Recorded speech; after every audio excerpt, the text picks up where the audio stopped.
Hey, if you like to shop on Amazon like most everybody, you can help Southgate Media Group out by going to southgatemediagroup.com and look at the top. There's an Amazon link. You can click that, log into your account, and a portion of everything you buy will help support the podcast of Southgate Media. So it's cheap, it's easy, and you're just doing the same thing that you would do anyways. This is Jason J. Lewis, the voice of Superman on Justice League Action. This is Mark Wade, writer of Superman Birthright. And you're listening to The Krypton Report. And you're listening to Krypton Report. Up in the sky, look! It's a bird! It's a plane! It's the Krypton Report! The All Things Kryptonian podcast, including Superman and Supergirl. We discuss games, movies, cartoons, TV shows, and comics. Find us on Facebook, Instagram, YouTube, and Twitter.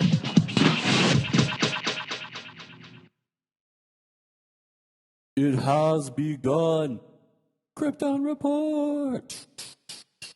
Welcome to the Krypton Report. I am Tyler, the man of tomorrow, the Superman of blue, and with me, as always, the laughing man himself, James Cole, the man of steel, the Superman of red. Welcome to Mortal Kombat Week. I was just saying, that's why I laughed. I wasn't expecting the Mortal Kombat introduction. I was just like, what could I say?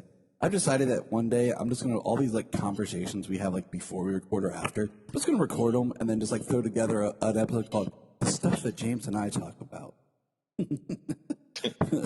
Right. Not safe for work, but hey, we got a cool episode of Supergirl to talk about. I got my little Supergirl sitting here with me, and my Superboy's next to me on this beautiful Saturday morning here in Ohio. Here in Ohio. Yeah. The land of Superman, but it's been a lot chilly morning in Ohio. I feel like there's been not a lot of news going on. Like, I'm trying to think, like, I'm pulling up my notes here. I don't think there's really been much. I've had a busy week myself, just life in general. But let's see. No, I can't think of anything that's really happened.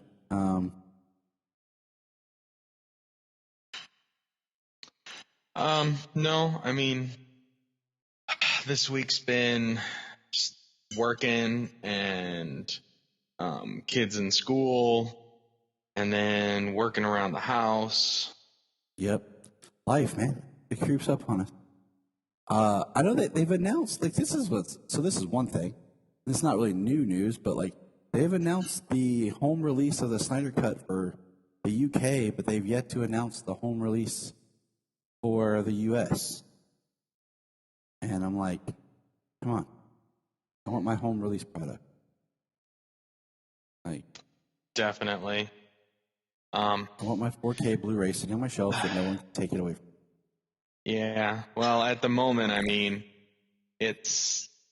For the U.S., they're not I'm sure they're not releasing it on physical media in the U.S. to drive their HBO Max subscriptions. Yeah, if people want to watch Zack Snyder's Justice League, they have to get HBO Max. I hope that eventually, because yes, I do want my physical media.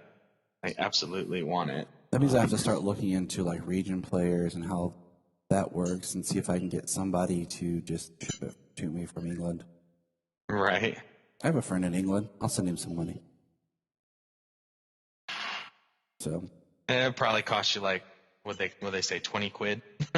Yeah, I'm not sure on the exchange rate right now, but like I know, like I've ordered Blu-rays and stuff from Canada, like through Amazon before, and they've shown up and played fine. The boxing has like the Canadian ratings and stuff on them, and I'm like, oh, okay, well, that's cool. Aren't they still in the North American region though for that stuff? Yeah, that's why it's like it didn't really phase anything. Yeah. But anyways, we got to get into some menaces. Not the Phantom Menace, but Phantom Menaces. Let's see what they did there, you know? See what they did there. Trying to reference the Star Wars movie. Because, no one ever says, hey, let's watch Phantom Menace. Well, I mean, Unless you're Ray Park. And they're like, hey, let's watch the scenes of Phantom Menace with Ray Park. All right, let's. I'll watch the scenes from Phantom Menace with Ray Park. Mm-hmm. Those are the best scenes of the entire movie. Yes. They are absolutely the best scenes of the entire movie. And Ray Park, very nice. Met twice. Awesome. Just throwing that out there. I like the videos. It's like whenever you hand Ray Park a two-sided lightsaber or a staff or whatever, he always does those impressive routines. Yeah. Just off the fly in the middle of a group of people. He's like, hey guys, watch this. What's funny is when I met Ray Park, I wasn't like, oh my God, it's Darth Maul. I was like, oh my God, it was the guy that played the Headless Horseman in Sleepy Hollow. That's what I said to him. I was like, hey man, what's it like being in Sleepy Hollow? Did he? I had no idea. Yeah. I was like, that was where I was excited from. I love I mean, I know, he's Toad, he's Snake Eyes, Darth Maul, he's Snake Eyes. I always joked with Nia when we were at one Comic Con, Carrie Fisher was there. And I was like, man, if I ever met Carrie Fisher, I'd be like, I loved you in Scream 3. It was such a great role. I would bypass the whole Princess Leia thing and just like talk about like stuff. Like her Blues Brothers part. Right, where she's the villain.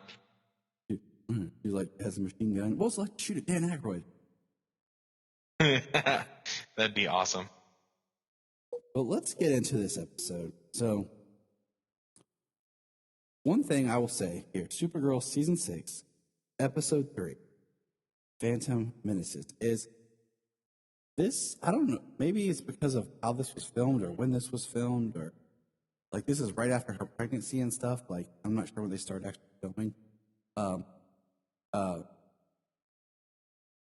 There hasn't been a whole lot, I feel like, Supergirl. Like, her side world has been built up so much that even when I was watching it with Sayla, she's like, where's Supergirl at, Daddy? And I'm like, in the Phantom Zone. Well, it's like when Oliver and Barry were in prison. You know?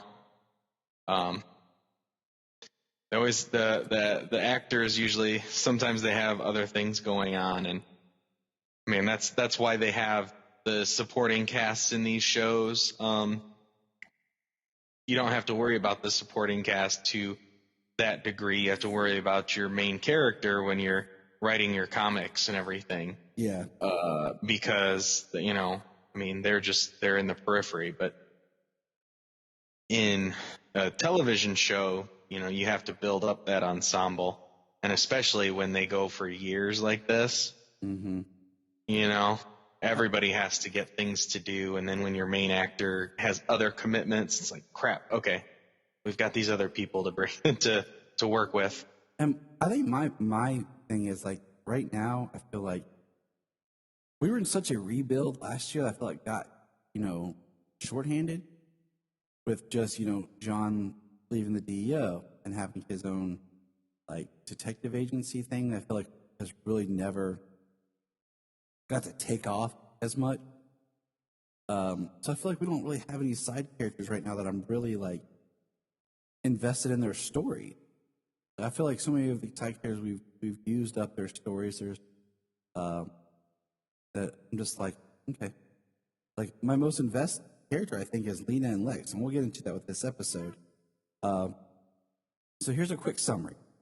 Supergirl loses Zor-El in the Phantom Zone, but finds a new ally.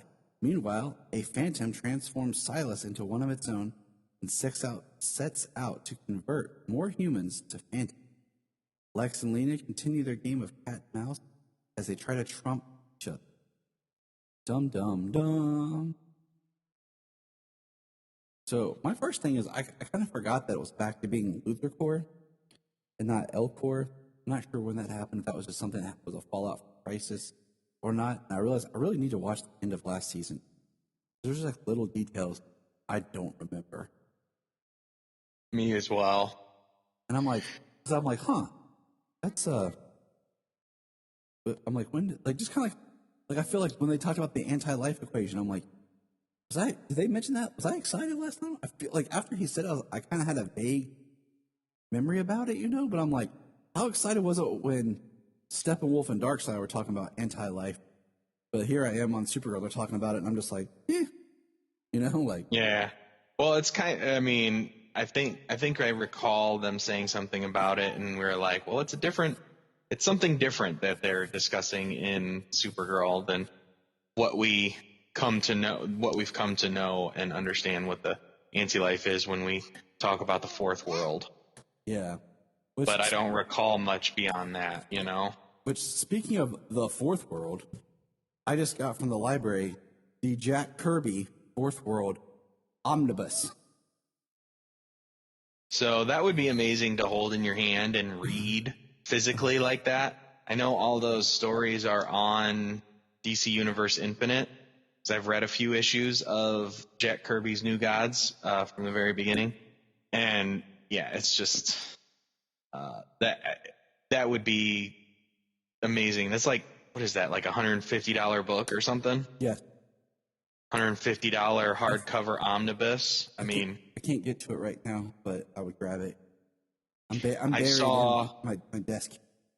So a number of months ago, maybe even over a year ago, my comic shop had the Grant Morrison Doom Patrol omnibus. And he had it, and he had ordered it for somebody, and he had it on the shelf, but he let me take a look at it, and that's another $150 hardcover omnibus. It's freaking huge, super thick, and like, it's just amazing to hold that in your hand, and probably looks freaking fantastic on a bookshelf. I want an omnibus. I don't own any. Actually, the one that I really want to buy right now is I want to buy the American Empire. Just because I enjoy that, and I only own the current run and the first trade. So I really wouldn't be rebuying a whole lot with the omnibus. And since it's like a more of a short run type series instead of, trying to collect something, I think a Jerry Siegel omnibus would be a for Superboy and Right. Yeah, that would be awesome. You think about it, you think about how much money we've got in trades and stuff collecting a series. It's like, if we bought that in an omnibus, it would be the same, but it seems a little different to shell out $150 in one go to get the entire thing than it did to collect it in pieces.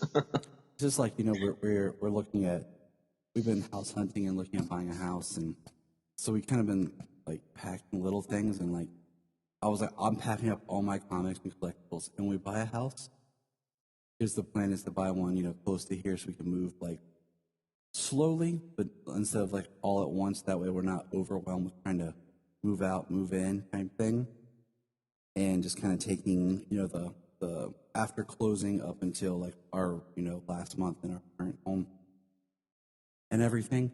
I'm like, I'm moving all my comics myself. I'm like, because I don't want to hear my dad or my brother or my father-in-law. He probably wasn't as much like, man, these are heavy. What's in here? Comic. Sure, you got a lot of this stuff. This is crazy, Tyler. I'm like, Dad, you collect John Wayne stuff. Leave me alone. Yeah. Or my mom says stuff. It's any hobby, I have my action figures and my comics and stuff, and my mom's boyfriend had checked them out and everything, and he's like, oh, I don't get it. It's not your thing, but he does spend a fortune on his cars. Like, it's kind of the same thing. Your cars, yes, it's a bigger investment and it's a bigger turnover, but it's a similar hobby. You know what I mean? It's the hobby that we enjoy. That my mom collects all these like glass statues and figurines and like porcelain and whatever. She has this whole like curio cabinet to like plate and china and stuff. And she'll say, "Why do you spend all this money on toys?" I'm like, "Mom, that's a $20 action figure that's plastic. that if it falls down, it'll be okay. You have a $80 piece of glass that's painted, that's ugly, that if it falls and breaks, it's shattered. I'm like, I think I'm winning here. Right. Yeah. Those, and it's the same thing, you know, they're toys on the shelf. They're glass statues on a shelf collecting dust. Exactly. But let's get back to Supergirl. So we're in the Phantom Zone. And like I sent you guys pictures in the chat the other day. Like, I just really like the way they did the Phantom Zone on Krypton. And I keep telling myself I'm going to go back and revisit. And maybe we will, because Solomon even mentioned like he'd like to watch Krypton. So maybe him and I are like blessed into watching some Krypton soon. Cool. Because I really like the way the PZ looks in there. Right. Well, you know that I just bought the complete series on Blu-ray, and I had to exchange it because the one I received was missing one of the 4 discs. So and did it had Amazon been take sitting care of there. you? Oh yeah, Good. Yeah. You know why? Because if you shop on Amazon, you can go to southgatemediagroup.com and click on the link at the top for Amazon, log into your Amazon account, and shop just like normal. And part of that money will go to help Southgate Media Group. On a plug for all our shows there to help support us in the most easiest way possible.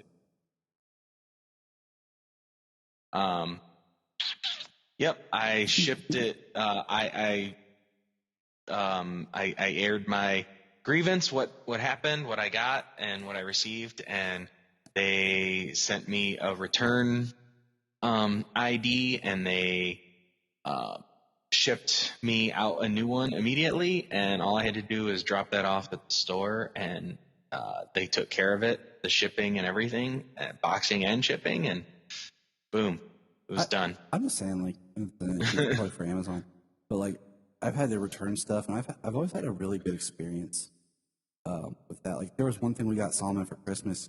We got him a guitar with came with like a little amp, a small amp to play, and he got it for Christmas. And like by the time, you know, he opened it, like it was a little bit outside the window, and I messaged him, was talking to him. I'm like, hey, the guitar works great. The amp is just, you know, it doesn't work. Like something in it's fried, and they just gave me an Amazon credit, so I didn't have to send anything back. They're like, you can send back the whole thing, guitar and everything, or we can just give you a credit on your account. And I was like, all right, I'll just take the credit on the account. So Yeah, that cool. works. Yeah, it was cool. But James has the complete Krypton series. I have season 1 on DVD, and you have found for me at Half Price Books for $4. Couldn't pass that up. But I have the complete series because I bought them on iTunes as they were airing, because I didn't have cable and wanted to watch them as they were aired. It was like the most exciting show that was on at the time. It was nice because it was like a spring summer type show. We were all excited talking about it. You know, I can't believe like shows are coming past. I'm like, I know, right? It took so many years to get off the ground and for us to actually see it, and then in 2 years it's come and gone, and they left us on that cliffhanger. Stupid sci-fi. all right, Phantom Menaces. So this episode, when it started, to me, it really felt like it just picked up where the last episode left, as if maybe they filmed a little bit more from the last episode or something, and they planned on putting it in this episode, or they couldn't fit it in last episode or something, because like it just was so seamless. For when they come in and they find Silas, he's cold, and it just really had that kind of connective feel. I like that about this episode. Well, I'm not positive. I didn't check the credits, and you bringing it up, I like that about the episode as well. But I didn't check the credits to see if it was the same writers for the last couple episodes to right now. I'm checking out what we're talking about. You know, get a nice complete story through a few episode arcs, using the same writers. I'm sure that would be beneficial. But yeah, they do show up. They find Silas freezing, and with a scratch on his neck, and they take him to they call it the Watchtower. I think so. I think that's what they call it. Yeah, take him back to the Watchtower, and there we discover that the Phantoms are an alien race. Yes, and in my notes I put it down. He says it's like, hold on, Zulian, I believe is what he says. They were like That sounds about right, but they just continue to call them Phantoms. Yeah, I thought that was kind of neat. Like they were a race that, let's see, they were a race that were from the Bow system, and they would go to planets and basically they'd populate, turning the planet's population into them, and the Kryptonians fought them off and sent them to the Phantom. And I was like, that's pretty cool. You know, just the backstory of just Kryptonians, space, the fact of just building up that world. And like we talked about, they didn't seem very like Phantom-like, but I like the alien. Yeah, they flew. They kind of seem like wraiths, but come to find out, they do fly, but they actually have legs, and they are creatures, like a race. Yeah, I like that. I did forget though that there's a line kind of over the place here, but that Supergirl says that her mother was the one that created Yes, she did say that. I was like, wait. I think when they were discussing the escape later on, when it was her, Zor-El, and Nixley, I think. Yeah, like that's what I call her. My notes. I think that's what it was. Nyxly. I think that's how they spelled it. Yeah, this is one of those shows that does some of the games to watch the credits up. Or, I mean the what do you call it? The subtitles. Yep, that's what it is. And because they're using terminology, and sometimes it's just easier to follow the conversation. But I think what we'll do here is we'll move through the story talking about the like John and them, and then we'll go back and we'll discuss Kara. Okay. Well, we get the Phantom. We get the description of the Phantoms, and before that happens, Brainy is talking with Lex on a screen. Oh, I liked the scene where Brainy like loses it later. They set it up actually in this scene because he's talking to Lex, and Lex is appealing to him, just like they did what they needed to do and got the job done with Leviathan, this and that. And Brainy, he was working with Lex, and he feels so horrible about it, and he knows how evil Lex is. And so Lex, just being his calm, manipulative self, telling Brainy what's what in their conversation, and Brainy, like, he wants to punch the television. He wants to destroy the television. And that's exactly when they come walking in with Silas. And then we get an expansion on that later with Brainy and Lena. The Silas transformation scene was cool. I was like, I'm watching it, and I'm like, I didn't think at first he was turning into a Azulian. I was like, was he like turning into like a more like a vampire, because that's kind of where he's supposed to be, is like his race, a planet where the vampire lore and stuff comes from. And then he turned into a race. I was like, okay, all right, that's where we're going. Wait, and it was cool just because it just creates a bigger threat.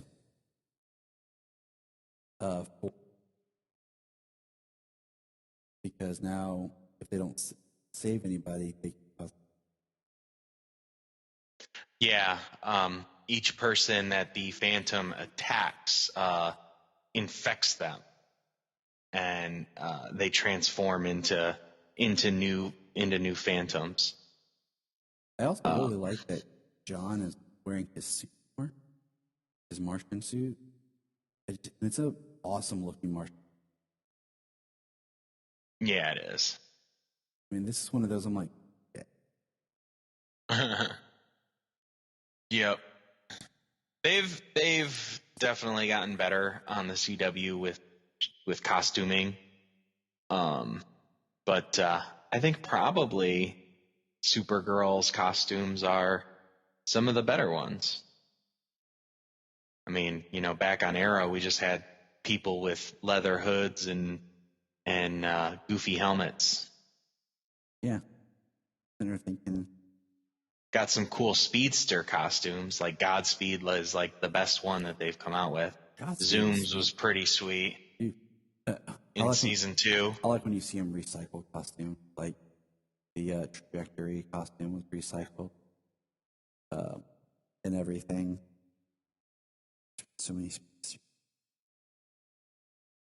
Yeah. But Zoom.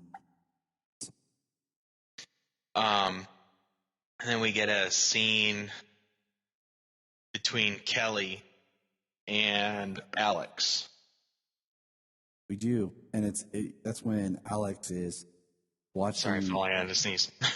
Oh no, you're fine. Well, that's when Alex is watching the hologram files of Kara, basically like her goodbyes, her last will and testament type thing, and she is, she's sad, and Kelly comes in, and Alex has basically, we see, like in the next scene, she's like post-traumatic stress. Because when they have the scene where Silas turned, like she freezes and is having trouble functioning. Yeah. She's taking the loss of Kara very, very hard. I mean, Alex has always been pretty emotional. She had her emotional arc of like learning to feel and understand her emotions and everything back when she first realized that she was gay, and then she got to be herself, so she started to do that. And then when she got engaged and broke it off with Maggie, she's always been she's taken this loss with Kara very, very hard. Like I mentioned that last episode when they discussed that the Phantom Zone is fractured, and it would be incredibly difficult, that it could take years to find them in the Phantom Zone, and to find Kara in the Phantom Zone. And she took it like super hard that she didn't save her sister on the first try, the first go around. And in this episode, I mean, we get that right away. And the first time we see her, she's just defeated, lost all hope. Yeah, defeated. And it's heartbreaking. And it's tough for her. And I feel for her, just because she has spent so much of her life like protecting Kara, and then I think since Kara became Supergirl, it just helped build their sisterly bond better. Yeah, I think in a way it allowed Alex to be more of herself. She didn't. Her being Supergirl, even though she's protective of her, but her being Supergirl and embracing her abilities and her identity and stuff like that, gave Alex some freedom of having to cover for her less. having to protect her a little bit less. And that's what's kind of allowed Alex to become the character she has. And then since we're on like Alex, we'll just kind of roll with her. Later in the episode, we have a scene where, Alex basically doesn't use herself as bait, but she fights she regains her confidence and battles with the Phantoms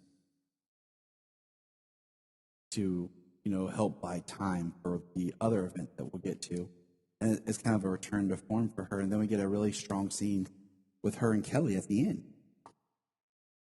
Which I think that scene we're discussing might be the first time we've seen like the full costume transformation from the hand of the soldier that she got from Jean last season. Yes. That was my thought, because she kind of comes in and is like, and I was like, she says, "Let's gear up," and she has her hand of the soldier on her wrist, and right from there it spawns her entire costume, her crime fighting uniform, and then she spawns her gun too. I was like, that's pretty epic. So that's pretty much that pretty much sums up Alex's big moments in this. We'll jump back here. We'll roll with McGann in the Jean kind of storyline. We have McGann, basically tells Jean to think more like a soldier and not like a father, and that kind of carries over from last week. But McGann goes off to fight a Phantom on her own. And what happens is we see the Phantom attacks her, and it escapes through a portal. And I think that was what we later refer to as Phantom Prime.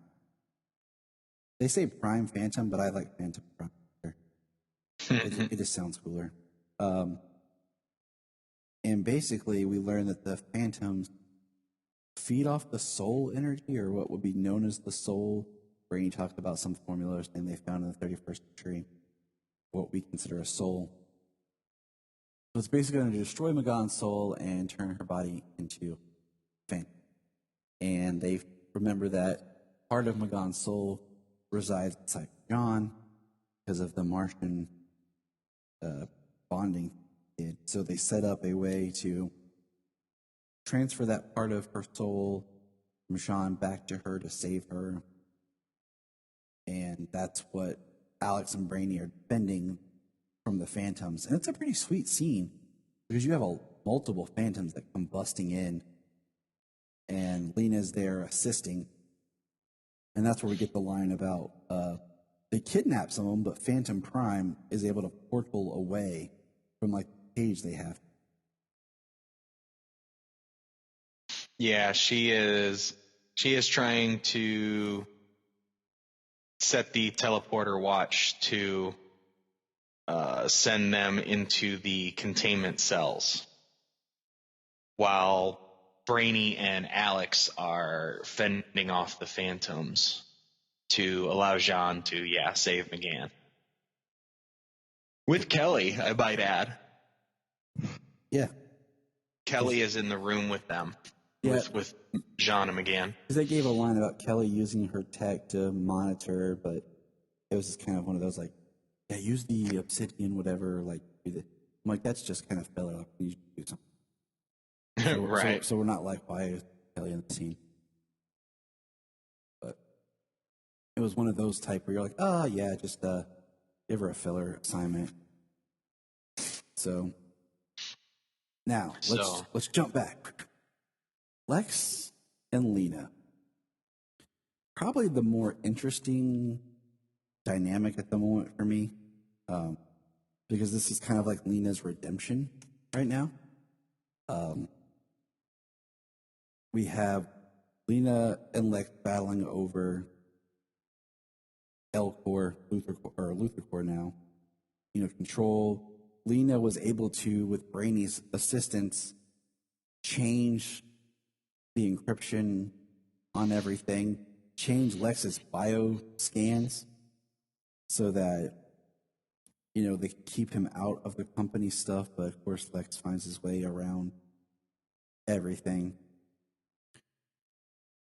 And then we found out that Lex has a new friend who is now the district attorney, who was the assistant district attorney, who is now the district attorney, who is looking into her non-notary and opening an investigation against. And that is one of Lex's big power plays, against her. Well, he mentions the Lex Foundation or whatever, and Brainy and Lena basically are able, and they drain all of Lex's accounts and donate it to Children's Hospital. So all this money that he has for his faux foundations or whatever, they donate it to a children's hospital. And what does Lex do? Lex sets the children's hospital on fire. Jeez. He mentions he sends Otis. He's like, Otis will make a visit. And man, that right there just proves how dark and twisted Lex is. And then he has it, so it's blamed on faulty wiring, and blames that Lena was the one responsible for all the updates and maintenance to the renovation of the children's wing at the hospital. Yeah, trying to throw her under the bus instead of his power move to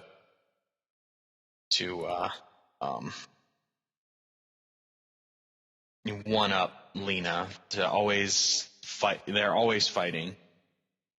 And it was just like, it's one of those, like, you can't, when you're dealing with someone that diabolical, trying to fight them is hard, because they will operate without any conscience or rules. They will sink to any level, and how do you combat that? Lex doesn't care who he hurts or what he hurts. Absolutely. And that leaves Lena to make a before she makes her big decision, we have an awesome scene between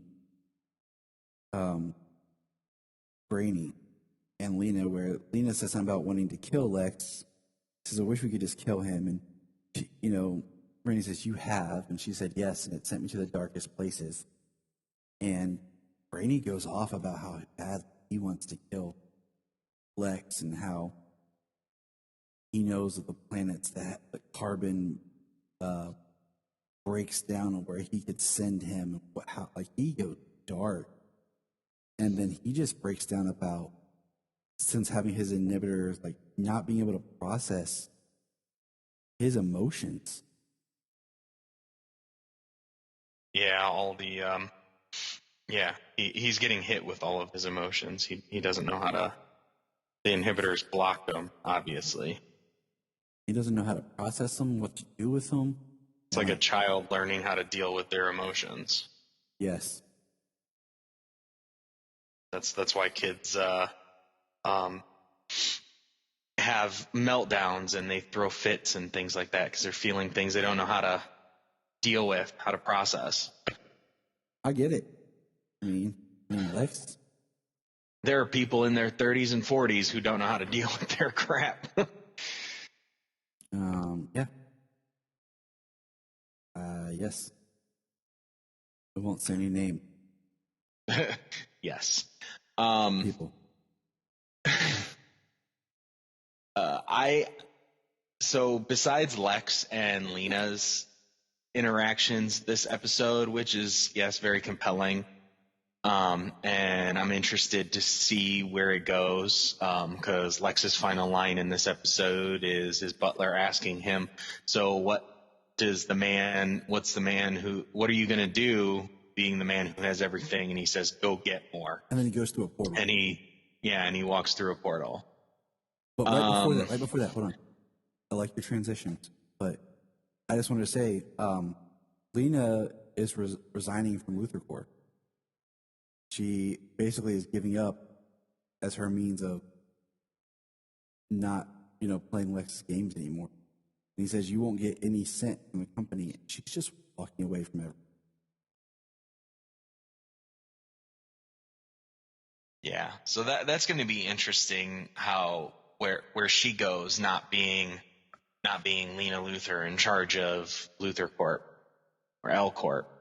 But I like her and Brainy's scenes. The scene that they have where he's hologram multitasking. He's working in the watchtower, and he's got a hologram talking with Lena, Which was discussing Lex. Which was awesome, because I found he's finally become like the Brainiac 5 character that I think of when I think of Brainiac. Absolutely. Took a while to get there. I think definitely removing the inhibitors has definitely given Jesse Raff a new character to embrace. Really open up Brainy from that campy, goofy Brainy he was for a couple of years. I kind of wish they had done this sooner, just because it now it's like you just said, it opens up the actor, but it's like, oh, that makes sense why he was like this. So for all this time that I was kind of like a little hard on Brainy, because I was like, okay, this really makes sense why. Yeah. So it'll be interesting to go back and rewatch the whole thing with a different context of Brainy, being inhibited the whole time as opposed to just being goofy.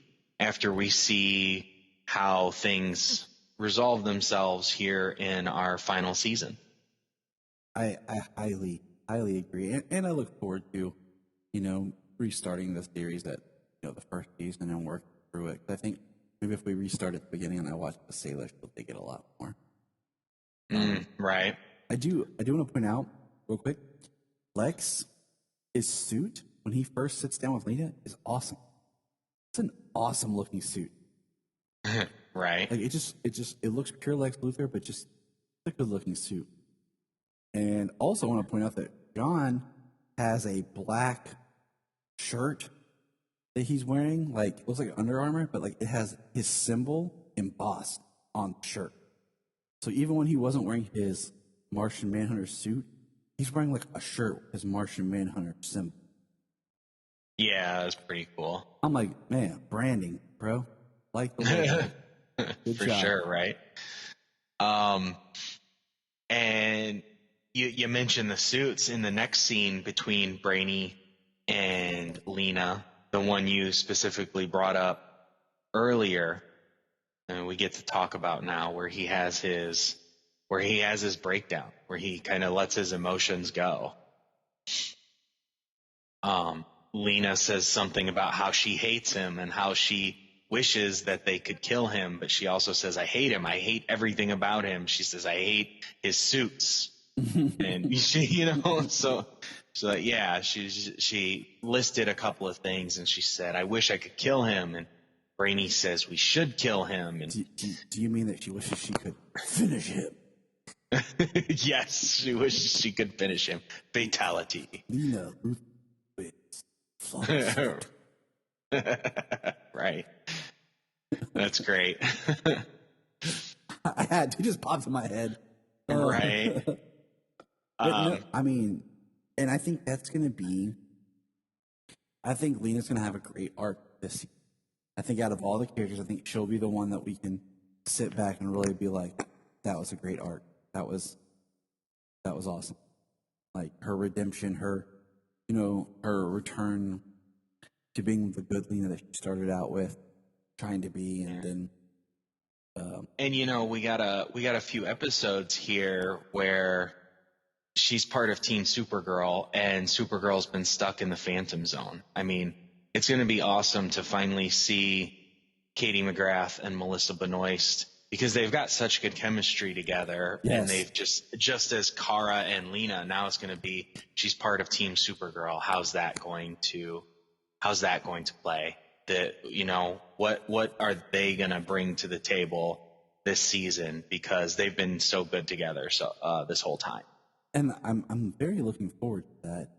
My last thought before we transition here is, I understand Lena's point of view about leaving like Luthor Corp.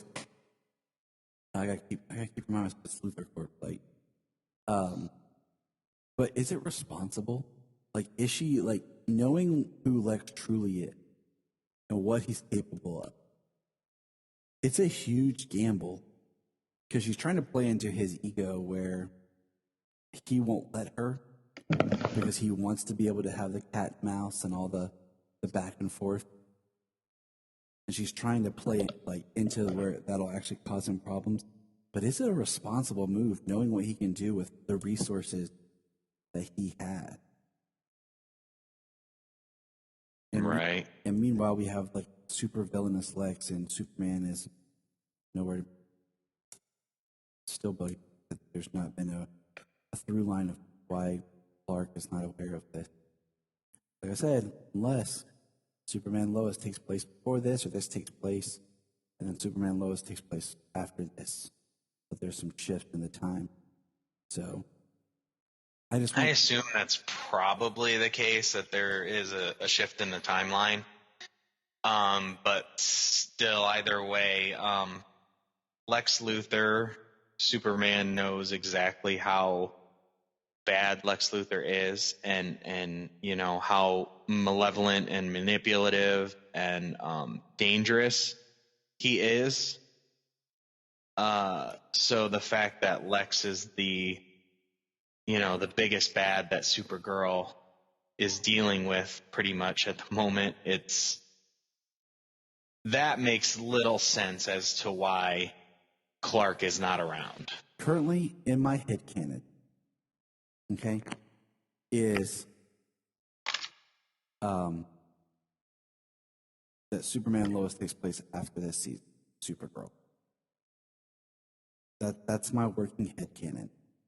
Because I just feel like there's too many pieces moving that would not draw Clark's attention. So that's my current, like I said, headcanon until something happens that can kind of prove otherwise.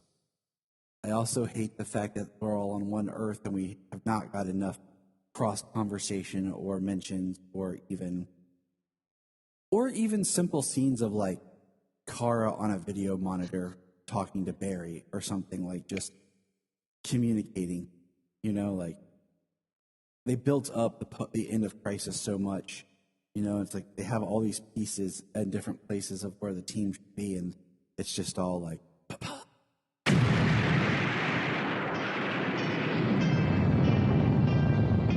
I am Connor from the House of L. And I am Ray from the House of Zod. We are two of the many, many survivors of Krypton's destruction, and we have made our home in Australia, and dare I say, have become Australians, for better or worse. But we have also decided to read Superman comics, read Superman books, watch Superman shows, cartoons, movies, basically everything Superman, and from an Australian perspective as well. Whether you're a seasoned fan, like me, or whether you are coming in fresh, wide-eyed and wanting to learn more like me, then this podcast is for you. Join us for our bi-weekly adventures available on all good podcast catchers. So just search for Last Sons of Krypton, a Superman podcast. We'll be coming to you from Australia or some cosmic dimension, wherever we are, that week. Up, and away.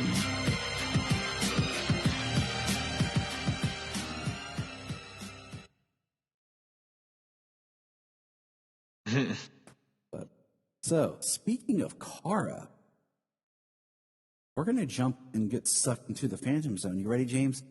Here comes the giant triangle thingy, portal, or hoops, or phallic-shaped space rocket into space, whichever you choose to be in. Ready? I suppose I would probably rather take the get folded into little mirrors the way they did it here on Supergirl in the first episode when she got sent to the Phantom Zone. I don't even remember what it looked like when Seg went, so... No, I don't recall either. thankfully, me and Jamie are watching. We started the first episode. We watched the first episode when I had my first Set of discs. set of discs, and then I sent it back. So we haven't gotten back to it, but I will get there and find out what it looked like again. So let's see. This picks up right now where we left off. Kara and Zor-El, not Kara Zor-El, ride a phantom through his portal, and when it lands, Kara falls and breaks her leg, while Zor-El gets kidnapped. And all this kind of happens real quick. I kind of missed something because of the kids, but a group of people are kidnapping Zor-El. We see this person runs in and says something about white Martians over the ridge, and they kind of take off. And we end up meeting this person who is helping Kara. And she takes Kara to help her and mentions that she is going to help, her with her leg. They're going to help you fix it if things don't heal correctly in the Phantom Zone, and that Zor-El is to be sacrificed. And my favorite line is Kara saying, "It's okay, I'll push through the pain." Because my thought was, really? Really? You were like, it's kind of one of those things where you're like, I'll go back through the show and watch this. You don't have a whole lot of experience dealing with pain. Like, the kryptonite is like a sickening, poisoning pain. Okay? But like, you have no powers and like, you broke your leg. I'm pretty sure that you would be freaking out. Like, going from like never having pain to all of a sudden experiencing that would be a shock to your system. So for her to be like, "I'll push through the pain," I'm like, look, I know you're trying to be tough here, Supergirl, but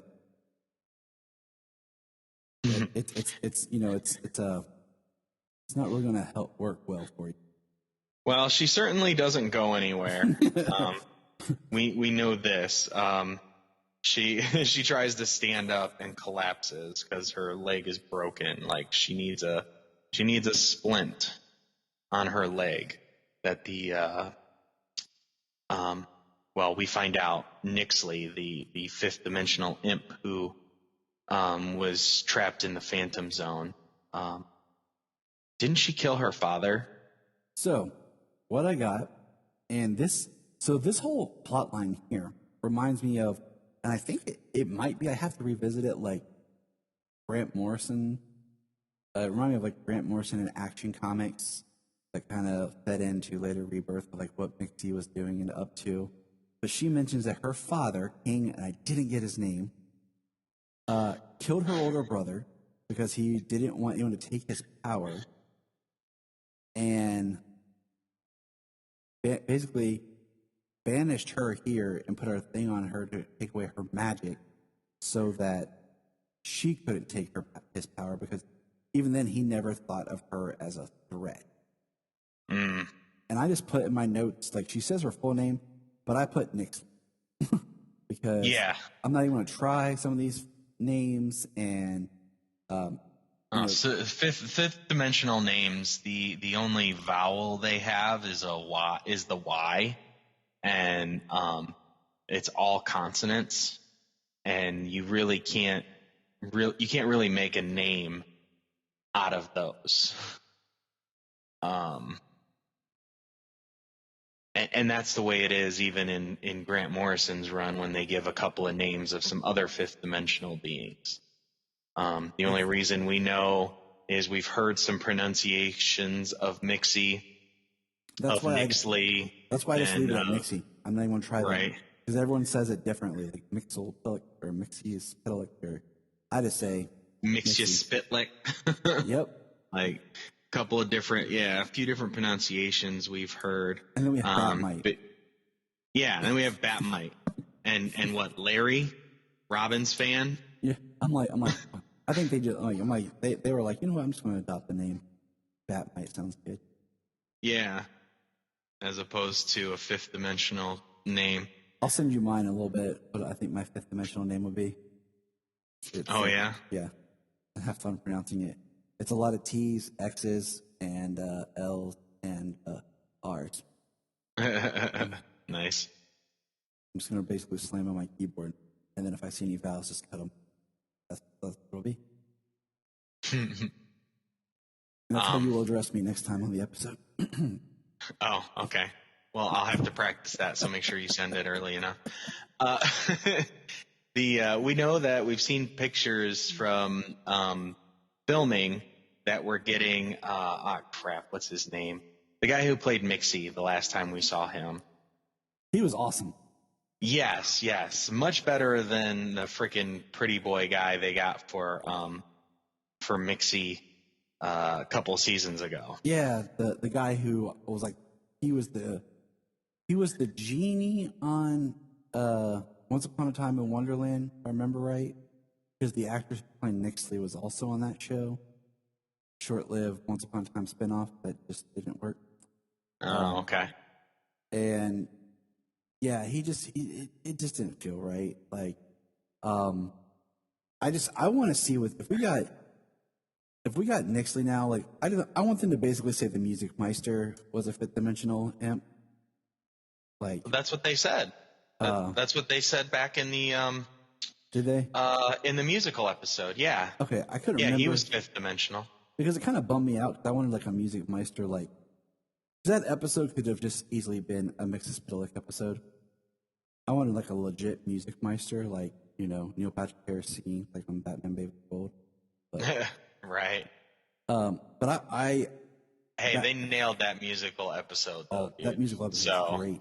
I'm happy with what they did. My ringtone for Jania when I call her is Run Home. Yes.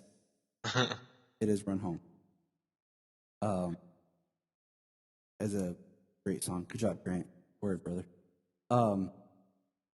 I really want Nixie and Mixie to like have a scene together because I can never remember the actor's name who played Mixie, but I love him in everything.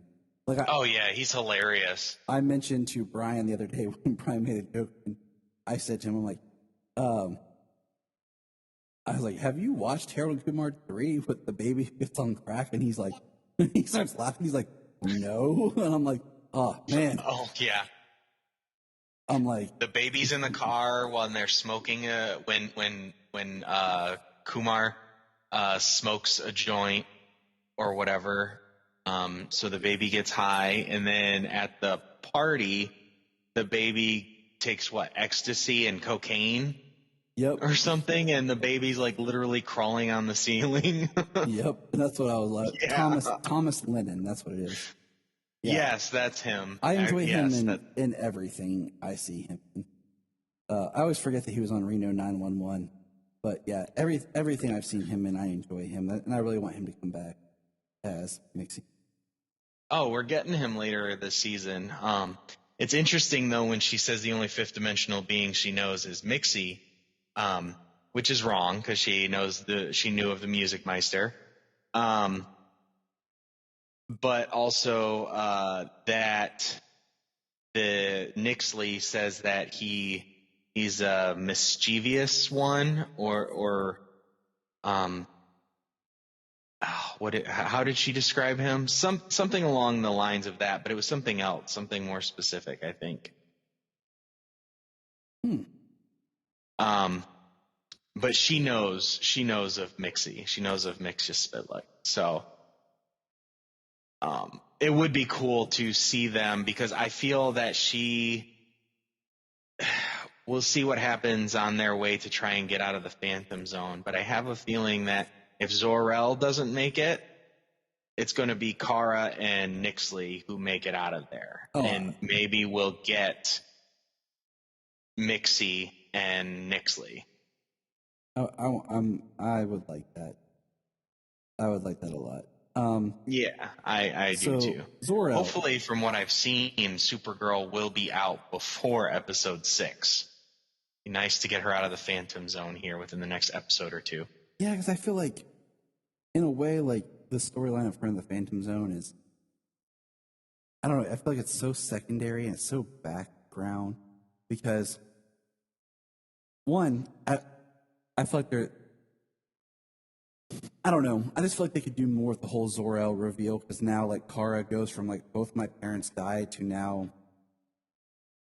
I got to see my mom again and I got to see my dad, and we don't know if her mom survived Crisis, do we? We've never had anything that said that she came back post Crisis. Or Argo, for Yeah. that matter, that I'm aware of. There's never been a mention of it since Crisis. But, you know, Kara got to see both her parents as an adult, like, having grown up thinking that they both died. And I'll tell you what, I'm not digging this Zor-El. He seems like flat. And I mean, I know like even like what he's supposed to be as like experiences in his like being in the Phantom Zone, but I still just feel like, man, like you're not really bringing anything to the character right now. Right. Like even Well, the way I feel, all of the talk about what the Phantom Zone does to people makes me feel that every time we go to the Phantom Zone and Kara's interacting with Zor-El or now Nixley, that they've all got their own agendas. They're hiding something, I feel. yes, I agree. Zor-El as well. I agree. They are hiding something. And I think it's going to be not only does Kara, escape the Phantom Zone and loses Zor-El in the process, but maybe some sort of betrayal, possibly even betrayal from her father, something that's going to have repercussions He becomes on the new her for Cyborg the rest Superman. of the first half of the season. Yeah, I mean, they could go New 52 route and give us Cyborg Superman. We thought they were going to do that with Dean Cain years ago, because they had that weird Hank Henshaw Cyborg Superman, and we thought maybe they'd go the other route, the New 52 route, but use Jeremiah instead of Zor-El. Mm-hmm. And we didn't get that either. So she has like a globe thing. And I was listening to see if she called like the Omega Hedron or something. Just another callback. I'm pretty sure we've already had that, but I remember if I was post Crisis or pre Crisis, but she uses this magic thing that she had, Nixley does, and she says it reminded her of her dad. It breaks her cup. You know, she says Kara's words of encouragement got her to basically overcome her feelings, and she breaks the cup. At that time she had made a crutch for Kara, and Kara was on the crutch. But when she breaks she fixes Kara's leg, just whoop, flick of the wrist. She talks about how she was in the Phantom Zone during Crisis, and she has memories of before Crisis. She talks about things that come to her mind, that's in her head, and and then basically, she says, now with her abilities that we could save Zor-El, and they go and they save Zor-El, and then they talk about finding the core of the Phantom Zone because her mother built it, and that's their way out. But my biggest question to you, James, is, and I'm no physicist, but the fifth dimension is a dimension, okay? And it has rules of how they get, out of it and banished back to it. But the Phantom Zone is another dimension as well. Don't you theorize or suppose that now that she has her power, her magic again, she could just leave the Phantom Zone? Quite possibly. We know that the fifth dimension is like a higher dimension, kind of, like normal mortal beings can't reach the fifth dimension. Correct. It's the place where the unconscious and imagination reside. That's why the fifth dimensional imps look the way they do, as well as have what they call magic, but it's reality warping abilities. I'm going to explain the fifth dimension like I heard Grant Morrison explain it. And it really helped with making sense of how his stories work, where things happen. Okay, so everybody, your listeners, James, take out a piece of paper and a pen. Okay? Simple instruction. Okay? Now, you will draw a straight line. Now, on your straight line, I want you to draw 4 dots on your line. Okay? Just 4 dots. This line represents your timeline. Okay? Now, that you have your 4 dots, think of it like this. Take your hand and you place your 4 fingers on those dots. Your hand represents the fifth dimension. You are right now, my hand is pressing down at one time on my paper, but each dot represents a different point in time that I'm interacting with all 4 of those dots at the exact same time.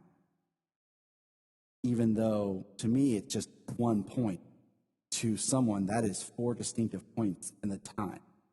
So that's how the fifth dimension works with interacting with our dimension. So there's your little lesson for today. So from the mind of Grant Morrison. I mean, yeah. I mean, it makes sense. As crazy as it is, it makes sense. It was explaining at the time I was listening to him talk was more about when he was doing his Action Comics run for the New 52 and stuff, and he was explaining how the events took place and how things happened and changed and all of this. And then I kind of feel like rereading some of that run just now that we have Nixie in the storyline. But so yeah, that was Phantom Menaces. What do you think, James? I enjoyed myself. It's this Supergirl is definitely the show where I mean, we see it in the Flash and stuff, but Supergirl is still even further beyond when it comes to the science fiction and I don't know if I want to say alternate realities, maybe alternate dimensions as opposed to realities, because Flash is more like parallel Earths, which are your alternate realities. Mm-hmm. And the dimensions, like the Phantom Zone and the fifth dimension, are something even more complex in science fiction than the parallel Earths. So we get some of that sci-fi cheese and camp, which is really prevalent in this episode, I think, with the Phantoms and the fifth dimension and the Phantom Zone. And I loved it. Oh, I agree. And you know, there's things I have thought just watching shows this season. And I mean, I do not know all the COVID restrictions that are on film sets and filming and all that.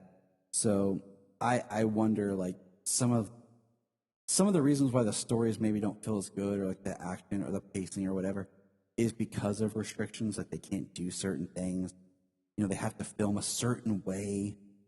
You know, and they're trying to do the best they can with the situation and the circumstances. So, you know, I think this is just a time that some people just need to lighten up about, you know, certain things. Plus, I mean, come on. You know, we're in season 6. We've always known what these shows were. Yeah, I mean, you roller coaster sometimes. Like, you have great seasons, you have good seasons, you have bad seasons, or you have good, bad, and great episodes. And it's just kind of the nature of television. I don't think there's any show where every episode is a home run. Right. I mean, except for Firefly, but you only get so many episodes. You only got so many episodes. Yeah, except for Firefly, the show that only had like 12, 14 episodes. Yeah, Like, yeah. Yeah, James, good job there. Right. It's the only one I can think of. But like what Nathan Fillion said, it never had a chance to be bad. It was because it was short lived. It's true. But yeah. I mean, we know what these shows are, and these shows try to do different things, different seasons. I mean, that's why Arrow season 3, season 3 was that when they started to introduce. Okay, no, that was Ra's al Ghul. It was season 4 that was worse than season 3 when they introduced Magic and Damien Dark into Arrow specifically. Which should have never happened. But yeah, it doesn't really work on what they had built around Arrow. But it's not saying that it's like that it killed the show. You know what I mean? They just went back to stuff that worked more. It's just the least liked season of the show. I mean, what are you going to do? They try different things. We all know what these shows are. So it's just misery loves company these days, and everybody loves to be miserable. I looked up because I've had Supergirl on. We've got Nixley is Nixley GSPTLNZ is her fifth dimensional name. She is actually the fifth dimensional princess or whatever that was in Grant Morrison's action run. I thought so. As well as she is the girlfriend to Mixia Spitlick from Superman the Animated Series. It's the same love interest, female, fifth-dimensional character that we have seen in Superman mythos before. See, that's what I thought that was her, and I just hadn't had a chance to research it and check it out, and that's why I think it'd be a great... I thought the last half of her name looked familiar, but I didn't look it up before now. Plus, I couldn't remember how to spell it, so, you know. There's that, too. Subtitles. I got it on right in front of me. I'm telling you, it's the way to go. But from the Krypton Report, we're going to peace out and head out of the Phantom Zone now. You know, hopefully it's a much better experience, you know, not like you're ejected because your planet blows up or you have to cut your hand on a machine or, you know, maybe it's just something simple as someone opens a portal and you step out. So from everybody here, we're going to wish you guys a good week. I hope it's a great time. Enjoy the rich, vast shows that DC has given us. The last thing I was going to say, dang it, Tyler, forgot this, was I watched Black Lightning this week, and it was the backdoor pilot for the proposed Painkiller series. And it was a cool episode, but it's another one of those, like, you waste an episode of a final season for a backdoor pilot that is not going to get picked up. Just like the whole Green Arrow, the Canaries thing. So it breaks my heart. Well, like I said, since that one's a time travel thing, they need to address it and resolve it with Legends. Yeah. You know, you waste an episode and you set up something like this is a connective thing. Give us the resolution on Legends, a show that can actually go to that time and fix something. And yeah. Yeah, and I think that should be a thread they should have addressed. That was a pretty glaring issue that you were left because it involved some of the characters we were dealing with. But, yep, I just want to throw that there because I forgot that I wanted to mention at the start of the show. Because sadly, it feels like in a lot of ways, the big Arrowverse is winding down. And, you know, hopefully that's not true. We do have, you know, Stargirl and Superman and Lois, I think, are really carrying the torch, and the other shows are kind of just existing and continuing. All right. Flash. Well, maybe they need to step away from the crossovers and everything being so connected for a short time to let everything breathe. Maybe in DC, we've had a lot of up and downs, and there's a lot of different divisions that have a lot of different pieces moving over there, and it's been a mess for a long time. Maybe we just need to let things breathe a tad, experience what comes out, and see what happens. Hopefully they're not throwing spaghetti at a wall and seeing what sticks. You hear that, DC? Everybody speaking the horse's mouth himself, James. He says, "Just let it breathe, guys. Let it breathe." And that's what we agree on. Everybody, take a deep breath. Let it breathe.